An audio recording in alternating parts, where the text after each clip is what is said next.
దయచేసి కూర్చునండి. అత్యధిక ప్రేమ స్వరూపి అయిన దీర్ఘశాంతపరుడు నిత్యమును వ్యాజ్యము చేయాడు. ఆ కృపోన్నతుడు నీపై నిపుడు కోపముంచాడు.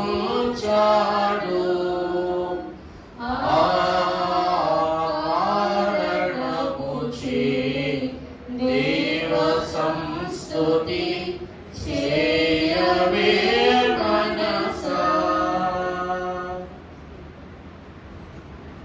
దైవ భక్తానికి ధన్య జీవియగు యేసు క్రీస్తు ప్రభు పేరిట ఈ శ్రీలువ శ్రమల ధ్యానానుభవములో ప్రవేశించి పెళ్లి కుమార్తె నవరూపమును క్రీస్తు శ్రమల నరరూప శిక్షార్థమగు స్థితుల నుండి సారించి వారించి పొందుకొని ఉన్న శ్రేష్ఠ భాగ్య పెళ్లి కుమార్తె వైభవములో ప్రవేశించబోచున్న మీ అందరకు ఆదిగా ఆరంభించిన ఈ దినము నుండి అంత్యదినమై ఉన్న పునరుద్ధాన పండుగ పర్యాంతము మీ విశ్వాసము మీ భక్తియు త్రిత్వదేవుడు సుస్థిరముగా నిలకడ చేసి సాతాను సర్వాధికారము నాశనము చేసి జయానుకూలమైన సిలువ భాగ్యమును మీకు దయచేయును కాక.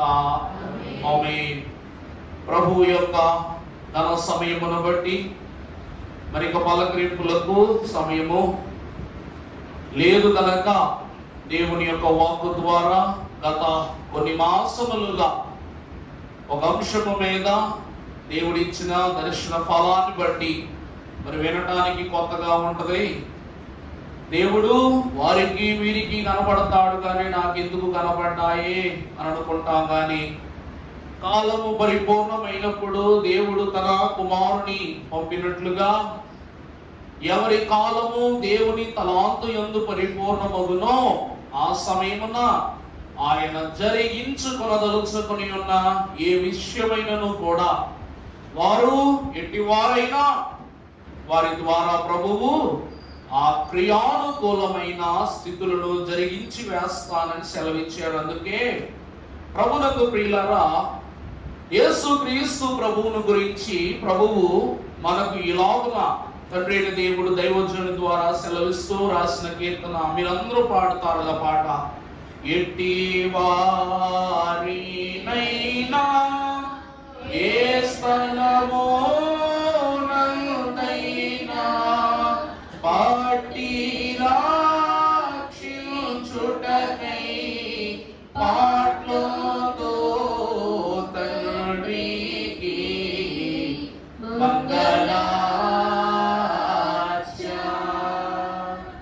యేసు క్రీస్తు ప్రభువు ద్వారా మనకు శోభస్కరముగా నింపబడిన ఘన సూచన ఏమిటి అంటే, ఎట్టి వారినైనను ఏ స్థలమునందున్న వారైనను వారిని పట్టి రక్షించుటకు అనగా దేవుడు తన క్రమమును చేయజాలని స్థితిని బట్టి చేయజూచినప్పుడు మనము ఎట్టి స్థితిలో ఉన్నను ఎట్టి స్థలములో ఉన్నను మనలను పట్టి రక్షించుటకు ప్రభువు శిలువ భారమును భుజముల మీద వేసుకుని పాట్లు పడుతూ ఉన్నారంట. అట్లాంటి ప్రభువునకి మంగళాచార్ అన్నారు. నిజమా కాదా? ప్రభువునకు దేవుని ప్రియబిడ్డలారా, పాట్లు అనేది ప్రభువు జీవితంలో జరిగినది అంటే అది సిలువ వలన మాత్రమే. రెండవది, సిలువను ధరింపజేసిన మన వలన మాత్రమే. కాబట్టి మన వలన ప్రభువు ఎన్ని సిలువలను పొందుకున్నారో, ఆ సిలువల ద్వారా ప్రభువు ఎంత కృషించిపోయారో, ఎంత నశింపులోనికి వెళ్ళారో మనమందరము అవగతముగా నేర్చుకోవలసి ఉన్నది. కాబట్టి అట్టి గణనీయుడైన ప్రభువు యొక్క నామాన్ని తలుచుకుంటూ పరిశుద్ధ గ్రంథములో నుండి అపోస్తలుడైన పౌలు మహాభక్తుడు భక్త సంఘ కోటియగు కొరింథీ సంఘమునకు రాసిన మొదటి పత్రిక ప్రారంభ అధ్యాయము 18వ వచనము కంటో పాట వచనం చదువుకుందాం. సిలువను గూర్చిన వార్త నశించుచున్న వానికి వెరితనము గాని రక్షింపబడుచున్న మనకు దేవుని శక్తి. చాలండి. ప్రభువునందు ప్రియ సంఘమైన వరలారా, సిలువను గూర్చిన వార్త నశించుచున్న వానికి వెర్రితనము, రక్షింపబడుచున్న మనకు దేవుని శక్తి. ప్రభువునందు దేవుని ప్రియబిడ్డలారా, ఇక్కడ రెండు విషయములు పరిశుద్ధుడగు దేవదేవుడు స్పష్టతరం చేస్తూ ఉన్నారు. ఏమిటంటే, మొదటిది రెండు వరసలను మనకు ప్రభువు చూపిస్తున్నారు. ఆ మొదటి వరస వెర్రి వారి వరస. మొదటి వరస ఎవరండి? వెర్రి వాళ్ళ వరస. రెండవది రక్షింపబడుచున్న వారి వరస. అంటే ఇంకా రక్షణ పరిపూర్ణంగా, అందుకే రక్షింపబడుచున్న వాని వరస అంటున్నారు. వెర్రివాడు ఆనాటి నుండి వెర్రితనములు ఉన్నాడు కాబట్టి ఆ వరస వివరములోనికి వచ్చింది. కానీ ఇంకను రక్షణను చూడని వానికి ఇంకను మరొక వరసగా ప్రభు పరిచయం చేస్తూ ఉన్నారు. ఇక్కడ ప్రభువునందు దేవుని ప్రియబిడ్డలారా, సిలువను వెర్రితనముతో చూచువారెవరు, రక్షింపబడు సాధనముగా చూచుచున్న వారు ఎవరు అనగా, దేవుని వాక్యములో మనము చూచినప్పుడు వెర్రితనము అనగా మనుష్యుల చేత తృణీకరింపబడిన స్థితి. వెర్రితనం అంటే ఏంటండి? మనుష్యుల వలన తృణీకరింపబడుట. యేసుక్రీస్తు ప్రభువు యొక్క ఇహ జీవితమును భక్తులమైన మనము ఒక పదములో చూస్తుంటే, శాస్త్రులను పరిసయ్యులను హింసించు వారందరూ మరొక వరుసలో చూస్తున్నారు. అందుకే అసలు వెర్రితనము అనగా ఏమిటంటే, అటు తెలివి ఎక్కువకు తెలివి తక్కువకు మధ్య ఆగిపోయే స్థితిని ఏమంటారంట? వెర్రితనము అంటారు. అవునా కదండి? సిలువ అవగతము కావటం లేదు, నిరోగతము కావటం లేదు. అంటే అది నీ తలలోనికి ఎక్కట్లేదు, తలలో నుంచి బయటకు వెళ్ళిపోవట్లేదు. అందుకే ఇట్టి వారిని ఏమంటారట? వెర్రివారు అంటారట. అందుకే అట్టి వెర్రివారై ఉన్న వారిని ఎట్టి వారైనా ఏ స్థలము నందైనా వారిని పట్టుకొనుటకు, ఆ వెర్రితనము నందున్న వారిని పట్టుకొనుటకు ప్రభు ఏం చేస్తున్నారు అంటే పాట్లు పడుతున్నాడు.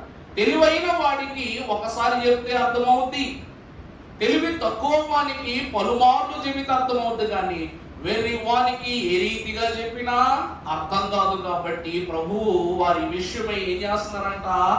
పాట్లు పడుతున్నారట. దేని ద్వారా అనగా సిలువ ద్వారా పాట్లు పడుతున్నారట. అసలు మనుష్యుల ద్వారా తృణీకరింపబడుట అనగా వెర్రితనము అనగా ఏమిటంటే, వాక్యం చదువుకుందాం. యెషయా గ్రంథము 53వ అధ్యాయము 3వ వచనము మనం ఒకసారి చూసినట్లయితే, అతడు తృణీకరింపబడిన వాడును, ఆయను మనుష్యుల వలన విసర్జింపబడిన వాడును, వ్యసనాక్రాంతుడుగాను వ్యాధిని అనుభవించువాడుగాను. ప్రభువునందు దేవుని ప్రియబిడ్డలారా, ఈ లోకములో ప్రతి జీవికి కూడా ఒక యథార్థ దృష్టి కలదని మన దైవజనులు ఫాదర్ ఎం దేవదాస్ గారు సెలవిచ్చారు. చీకటిలోనికి వెళ్ళి చూస్తే ప్రతి జంతువు కన్ను స్పష్టముగా కనబడుతుందట. కానీ ఈ జంతు సమాక్షమంతటికి కూడా అధికారపక్షమై ఉన్న మానవునికి ఎప్పుడు చీకటి కలుగుతుంది, ఆ సమయమునందే సమస్తము తేటపరచబడటం ఆగిపోద్దంట. అవునా కాదా? జంతువులు వెలుగులో బాగా తిరుగుతాయా, చీకట్లో బాగా తిరుగుతాయా? చీకట్లోనే బాగా తిరుగుతాయి. కానీ మనుషుడు పగటి వేళ కూడా దేనినో దాన్ని చూడకుండగా, గమనించకుండగా దేనికో దానికి తగిలి పడిపోతూనే ఉన్నాడు. ప్రభువు వాక్యమును బట్టి మనము చూస్తే, యేసు క్రీస్తు ప్రభువును నరునిని మనము అవగతము చేసుకోలేకపోతున్నాం, చూడలేకపోతున్నాము. కాబట్టి ఆయన మన కన్నులకు వ్యసనాక్రాంతునిగాను, తృణీకరింపబడిన వానుగాను, దూషింపబడిన వానుగాను, ప్రత్యేకముగా అతడు మనుషుని కంటే హీనునిగాను కనబడుతున్నాడు.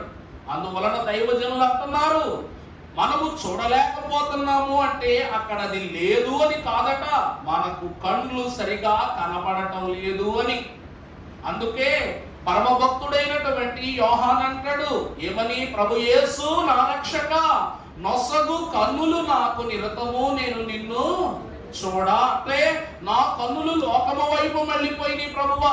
ఎందుకంటే కారణం, యోహాను మహాభక్తుడు పేతురుకు దేవదేవుడిచ్చిన వాక్కును బట్టి 153 పరిశుద్ధమైన ఘనమైన గొప్ప చేపలను పట్టునప్పుడు అతనిలో ఒక ఘనమైనటువంటి స్థితిని చూచాడట. ఎప్పుడు యేసు క్రీస్తు ప్రభు స్వస్థత చేయడం ఆరంభించాడో మరొక స్థితిని చూచాడట. ఆ తరువాత యేసు క్రీస్తు ప్రభు బోధ చేయటములో మరొక స్థితిని చూశాడట.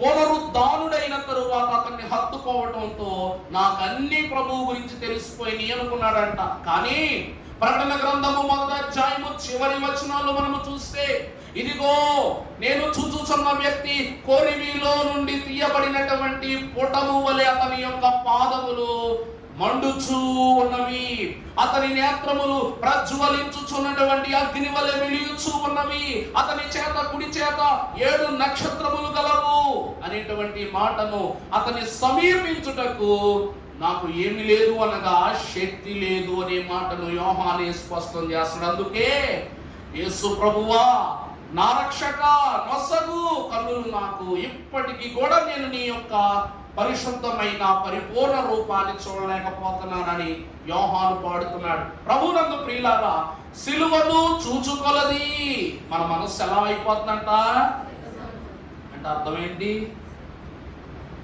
సిలువను చూచుకొలది శిల సమానమైన మనసు అంటే అర్థం ఏంటండి? నీ గుండె రోజు రోజుకి రాయిలా మారిపోతుంది. శిల సమానమైన మనసు. శిల అనగా ఏమిటి? బొమ్మ, రాతి బొమ్మ. రాతి బొమ్మకు సమానముగా నీ మనసు ఏమైపోతుంది? రాటు తేలిపోతుందే కానీ మృదుత్వము నీలో నుండి బయలుపడటంలా, పరిశుద్ధత నీలో నుండి బయలుపడటంలా, మంచి మనసు నీలో నుండి బయలుపడటంలా. ఎందుకంటే సిలువను చూచే కొలది, దేవుని చూచే కొలది నీ మనస్సు మహిమపరచబడాలి కానీ ఆయనను దినము కూడా మనం ఏం చేస్తున్నాం? లోకములు అనిగా లెక్కేస్తున్నాం. అందుకే వెర్రి వారు అనగా దేవుడే అని తెలిసి కూడా గ్రహించని వారు, ఆయన స్వస్థపరచువాడిని తెలిసి కూడా అస్వస్థతలో బ్రతుకువారు, ఆయనే మోక్షమిచ్చువాడిని తెలిసి కూడా మోక్షనాథుని హస్తమును అందుకుని వారు వెర్రివారు. ఈ వెర్రివారు ఒక వరసలో ఉంటే రెండవది ఎవరట? రక్షింపబడుచున్న వానికి దేవుని శక్తి. మొదటిది వెర్రితనము అనగా తృణీకరణకు గుర్తు. రెండవది దేవుని శక్తి అనగా అపరిశుద్ధుడకు దేవదేవుడు రోమీయులకు రాసిన పత్రిక 1వ అధ్యాయం 16వ వచనములో మనము చదువుకున్నట్లయితే, రోమా పత్రిక, సువార్తలను గూర్చి నేను సిగ్గుపడువాడను కాను, ఏలయనగా నమ్ము ప్రతివానికి, మొదట యూదునికి, గ్రీసు దేశస్థునికి కూడా రక్షణ కలుగ చేయుటకు అది దేవుని శక్తి అయి ఉన్నది. అనగా రక్షింపబడుచున్న వారికి, అనగా మనము దేని ద్వారా రక్షింపబడుతున్నామండి? దేని ద్వారా రక్షింపబడుతున్నాం? ఆ సువార్త ద్వారా. అందుకే మన దైవజనుడు దేవదాసయ్య గారు కీర్తన రాశారు, రాజ్య సువార్త ప్రకటించు సభకు జయము, క్రీస్తులో అన్ని చోట్ల, క్రీస్తులో అన్ని చోట్ల వారికి జయము, సర్వలోక ప్రభువునకు సంపూర్ణ జయము. మనము ఎవరు ఉన్నాము అనగా రాజ్య సువార్త ప్రకటించు సభ. ఇక్కడ మనం ఎందుకు సమకూడాం? ఎందుకు సమకూడేవండి? కడుపు మార్చుకోవటానిక? అయ్యా నేను ఈ రోజు నుంచి అన్నం తినను ఆయన 40 రోజులు, నేను కక్కముక్క ముట్టుకోను ప్రభువా, నేను జ్యూసులు తాగను నాయన, నేను మద్యము సేవించను నాయన, నేను లోకములోనికి వెళ్ళను ప్రభువా, గుమ్మము దాటను ప్రభువా, తెల్ల దుస్తులు తప్ప వేరొక దుస్తు కట్టుకోను ప్రభువా. ఇదా తీర్మానం అంటే? ఎందుకు మనం ఇక్కడ సమకూర్చబడి ఉన్నామంటే రాజ్య సువార్త ప్రకటన నిమిత్తము క్రీస్తులో అన్ని చోట్ల ఉన్న వారికి జయ సునాదము ప్రకటించుటకే మనం ఈ స్థలమున కూడుకుని ఉన్నాము కనుక ప్రియులారా, దేవుని శక్తి అనగా సువార్త, దేవుని వాక్యము. మనము చూస్తే ఆ వాక్యమే శరీరధారి అయి కృపా సత్య సంపూర్ణునిగా మన మధ్యకు వచ్చి మనతో నివాసము చేసెను. అందుకే ఆయన మనకేమై ఉన్నారంట? శక్తి అయి ఉన్నారు. అసలు కేవలము శక్తి అంటే ఏంటి చెప్పండి? దేవా నీవేమై ఉన్నావు? ఎందుకు ఎందుకు నువ్వు శక్తివై ఉన్నావు? ఎందుకు? మనుషులకు జీవరాశులకు శక్తి ఇచ్చుచున్నావు గనక ఆ శక్తి వలన అనేకమైన పనులను బట్టి మనుషులు నడవగలుగుతున్నారు, పని చేసుకోగలుగుతున్నారు, తినగలుగుతున్నారు, నిన్ను స్తుతించగలుగుతున్నారు, ప్రార్థించగలుగుతున్నారు. దేవుడు శక్తి ఎందుకు ఇచ్చాడంటే తిని పండుకోమని కాదంట. దేనికి? పని చేసుకోవటానికి. ఏ పని? దేవుని పని చేయటానికి, దేవుని ఏర్పాటులో జీవించటానికి. అందుకే ప్రతి విషయ ప్రార్థన సమయమున కృతజ్ఞత స్తోత్రము తండ్రి, స్తుతులు ఘన సంస్తుతులు నీకే మదిలో నా తండ్రి అన్నారు. ఇన్ని పాటలు ఒక సిలువలో నుండి పుట్టుకొస్తున్నాయి అంటే మనము ఎంత ధన్యులమో. అందుకే ప్రియులారా, సిలువ అనగా దేవుని జ్ఞానము. సిలువ అనగా ఏమిటండి? ఇది నిన్న పుట్టిందో, మొన్న పుట్టిందో, యేసుక్రీస్తు ప్రభువు శిక్షములు చేసినప్పుడు పుట్టిందో, యేసుక్రీస్తు ప్రభువును గర్భములో పెట్టుకున్నప్పుడు పుట్టిందో కాదు. ఇది దేవుని జ్ఞానములోనే, అనాదికి ముందు దేవుని యొక్క ఆలోచన విధములోనే ఇది సృజింపబడి ఉన్నది కనుక ఇది దేవుని జ్ఞానమై ఉన్నది. కొరింథీయులకు రాసిన మొదటి పత్రిక 1వ అధ్యాయం 25వ వచనములో పౌలు భక్తుడు చాలా ప్రత్యేకముగా ఈ మాటలు బయలుపరిచాడు. అమ్మా, దేవుని వెర్రితనము మనుషుల జ్ఞానము కంటే జ్ఞానము గలది. ఇక్కడ చూడండి, సిలువను కూర్చిన వార్త నశించుచున్న వారికి వెర్రితనము, రక్షింపబడిన వారికి దేవుని శక్తి. కానీ అదే వాక్కు రాసిన పరమ భక్తుడు అదే అధ్యాయములో 25వ వచనములోనికి వచ్చేసరికి లోకమంతటికి ఒక మాట చెప్తున్నాడు. దేవుని వెర్రితనము మనుషుల జ్ఞానము కంటే. అంటే దేవుడు 0లో ఉన్నా, నువ్వు 100లో ఉన్నా కూడా 0కు నువ్వేం కావంట? సమానుడవు కావు, కాచాలవు. తర్వాత చదవండమ్మా. దేవుని బలహీనత, దేవుని బలహీనత మనుష్యుల బలము కంటే. ఇక్కడ దేవుని బలహీనత ఎవరు? దేవుని బలహీనత ఎవరు? యేసుక్రీస్తు ప్రభు. ఆ బలహీనతే మనుషుల పాలిట బలమైంది కాబట్టి అపవాది యత్నములను దేవుడు పరిహారము చేయుటకు తన ప్రియ కుమారుని లోకానికి పంపించాడు. ప్రభువునందు దేవుని ప్రియబిడ్డలారా, ఆ కాలములో రోమా ప్రభుత్వము అధికారులైనటువంటి వారు కొన్ని కుటుంబాలకు అత్యవసర తీర్పులు ఇవ్వవలసి వచ్చినప్పుడు, ఒక వస్తువు విషయమై ఏదైనా ఒక సంభాషణ గాని ఒక విశ్లేషణ గాని జరగవలసి ఉంటే ఆ వస్తువులకు ప్రతిగా అంతే విలువ కలిగిన మరొక వస్తువును ఇచ్చి దాన్ని పుచ్చుకునేవారట. నా మాట అర్థమైందండి? అంటే ఫోనుకు ఫోను, కంప్యూటర్, ప్రాణానికి ప్రాణం. అర్థమైందా అండి? అలాగనే అందువలన ఇతరునికి న్యాయము చేయట నిమిత్తము వాడి బలహీనతలో ఏది అనగా, వాడికి ఒక వస్తువు అంటే చాలా ఇష్టం, వీడు వాడి ద్వారా నష్టపోతే ఏం చేసేవారంట? వాడు బాగా ఇష్టపడే వస్తువును లేకపోతే ఏదైనా ఒక స్థితిలో, స్థలాన్నో, పొలాన్నో ఏం చేసేవారంట? వారికి దారాదత్తం చేసేవారంట. ఇక మారు మాట్లాడకుండా ఈ రోజు మనము చూసినట్లయితే ప్రియులారా, దేవుని బలహీనత ఎవరు అనగా, దేవుడు లోకమును ఎంతో ప్రేమించాడు కనుక ఆయన అద్వితీయ కుమారునిగా పుట్టిన వాని యందు చెప్పండు విశ్వాసముంచు ప్రతి వానికి నిత్య జీవము కలుగునట్లు ఆయన కుమారుని మన కొరకు ఆయన అనుగ్రహించును అనేటువంటి మాట చూస్తున్నాం. అనగా వాక్యం అంటుంది దేవుడు వెర్రివాడుగా ఉన్నాడు అంటే మనం జ్ఞానవంతులు అని కాదు. ఆయన వెర్రితనము మానవ జ్ఞానములకు కూడా ఏ మాత్రము ఏం కాదట, తక్కువ కాదట, అది ఇంకా ఉచ్చస్థితి. అలాగే దేవుని బలహీనత మానవులకు బలము కాదు. అందుకే అయ్యగారు దేవదాస్ అయ్యగారు అన్నారు, ఈ లోకములో బలహీనతను పదము వాడు ఎవడు అనగా మానవుడే. అర్థమైందండి? మీకు అర్థమయ్యేలా చెప్తా. ఒక మేక పిల్ల మరొక మేకకు ప్రసవం చేయదు. ఒక గొర్రె మరొక గొర్రెకు ప్రసవం చేయదు.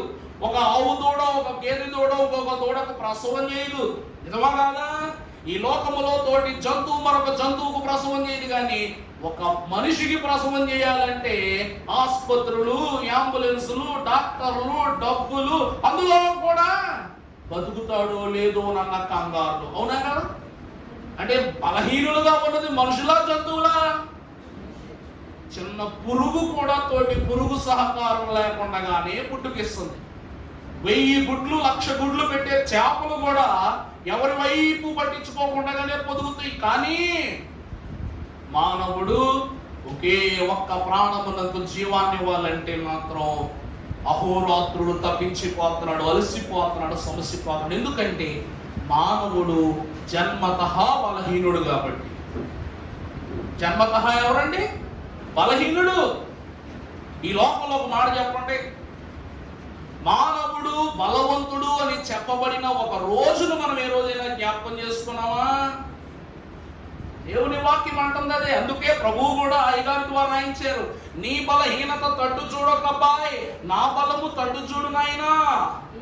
నీ బలమునకు మించిన ఏ పని అయినా కూడా నా బలమే కదా. అంటే ప్రభువు బలహీనుడని మానవుని కన్ను చూస్తుంది. ఆయన బలహీనత ద్వారానే మోక్ష బలమును అందించును అనే సత్యాన్ని భక్తులమైన మనం చూస్తున్నాం. అందుకే సిలువలో 3 అక్షరాలు ఉన్నాయి. స అనగా సిద్ధపాటు, లా అనగా లొంగుబాటు. అనగా దేవుడు మన నిమిత్తమే సిలువకి ఏమైపోయారంట? లొంగిపోయారు. పాపానికి లొంగిపోయారు, శ్రమకు లొంగిపోయారు, శోధనకు లొంగిపోయారు. వా అనగా విజయము. వా అనగా ఏమిటండి? ఆయన సిద్ధపాటే ఆయనను లొంగిపోవునట్లు చేసింది. ఆయన లొంగిపోయారు కాబట్టి విశ్వాసులమైన మనం ఏం సంపాదించుకున్నామంట? విజయాన్ని సంపాదించుకున్నాం. అందుకే అయ్యగారు అన్నారు, విజయ జీవనము మనదే, క్రీస్తునిచ్చిన విజయ జీవనము మనదే, విజయ జీవనము మనదే, విశ్వమంతయు మనదే, భజన సంఘము మనదే. దేవుళ్ళున్న పరలోకము కూడా ఒక సిలువ ద్వారా ఇన్ని ప్రభు మనకి ఇస్తున్నారంటే ప్రియులారా, ఈ సిలువ సామాన్యమైందా? ఇది వెర్రివానిగా ఉన్నవానికి గొప్పే, రక్షింపబడిన వానికి గొప్పే. ఎందుకంటే ప్రియులారా, వెర్రితనములో ఉన్నవాడు కూడా సిలువను పరిశీలిస్తున్నాడంట. అలాగే జ్ఞానముతో రక్షింపబడిన వాడు కూడా మరికొన్ని ప్రత్యేక సంగతులను జ్ఞాపకం చేస్తున్నాడంట. చివరిగా మనము చూసినట్లయితే అలాంటి దేవుని జ్ఞానమై ఉన్న సిలువను గురించి మనం ఒకసారి చూసినట్లయితే యెషయా గ్రంథము 55వ అధ్యాయము 8వ వచనమును మనం చదువుకున్నట్లయితే, నా తలంపులు మీ తలంపుల వంటివి కాదు, మీ త్రోవలు అమలారా నా తలంపులు వంటివి కాదు మీ తలంపులు. అంటే ఈ సిలువ అనేటువంటిది 40 రోజులు చేసి సర్లే అది సరిపెట్టుకునేటువంటి విషయం కాదు, అంటే తలంపు కాదు, 40 రోజులతో ముగిసిపోయే క్రమము కాదు.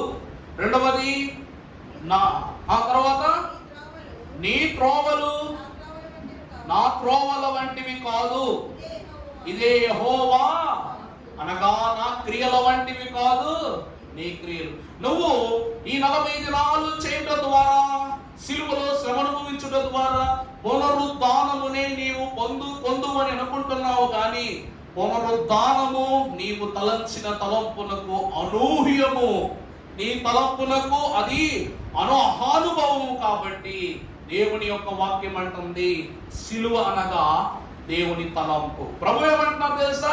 నీకు తలంపు పుట్టక మునుపే నిన్ను నేను ఎరిగి ఉన్నానన్నారు. గర్భము కూడా కాదండో, గర్భమునందు రూపింపబడక మునుపు మాట కాసేపు ప్రక్కన పెడితే, నీకు తలంపు పుట్టక మునుపే నిన్ను నేను ఎరిగి ఉన్నాను.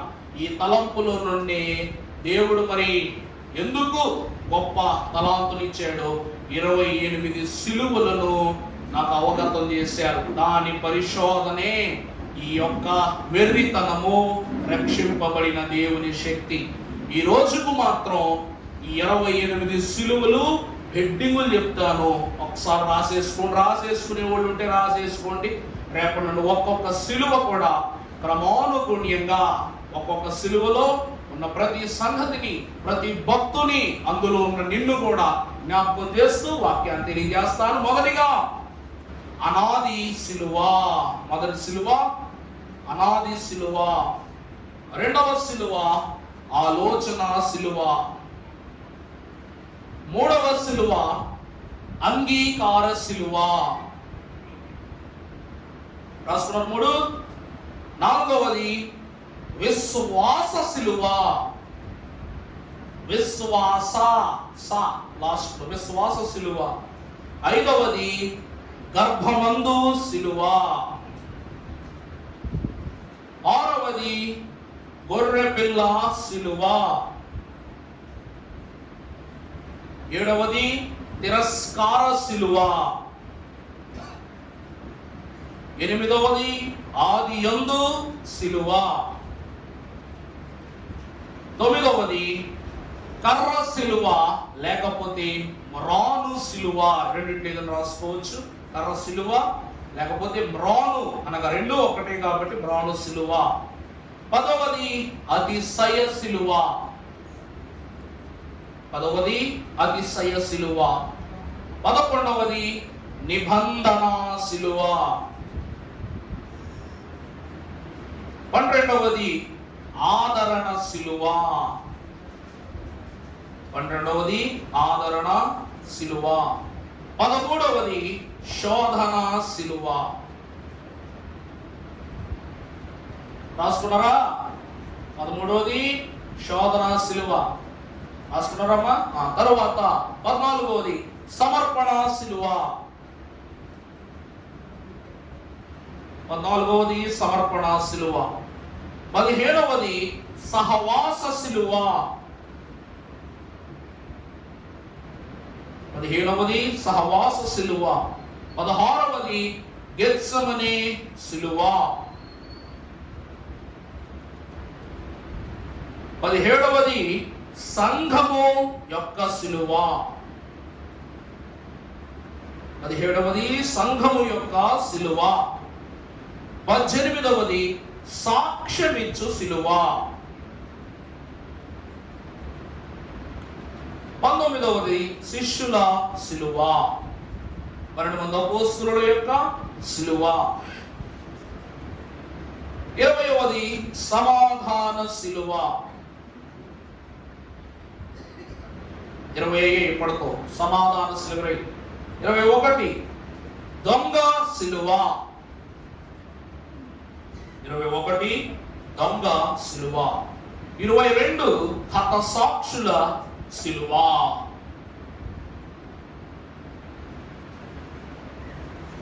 23 అనుసరణ సిలువ.